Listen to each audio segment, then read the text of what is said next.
ஓம் குருவே துணை. ஈரைந்தில் பூரித்து தியான உருத்திரன் ஏர் ஒன்று பண் ஒன்றில் ஈராறாம் எண் சித்தி சீர் ஒன்று மேல் ஏழு கீழ் ஏழு புவிச் சென்று ஏர் ஒன்று வியாபியாய் நிற்றல் ஈராரே.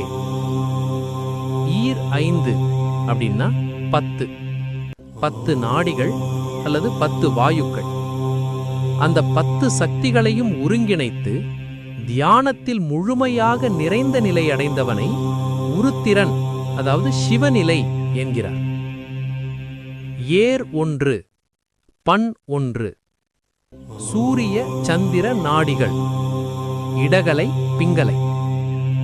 ஈராறு 12 அந்த இரு நாடிகளும் சுஷும்னையில் ஒன்றாகும்போது 12 வகை சித்திகள் அதாவது அனிமா மகிமா முதலிய தானாக வெளிப்படும்.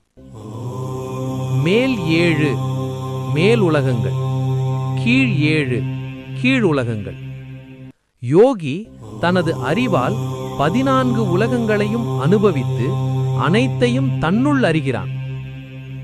அந்த ஒரே பரம்புமுள் சக்தி எங்கும் நிறைந்து அனைத்திலும் கலந்து எல்லாவற்றாகவும் வியாபித்து நிற்கிறது.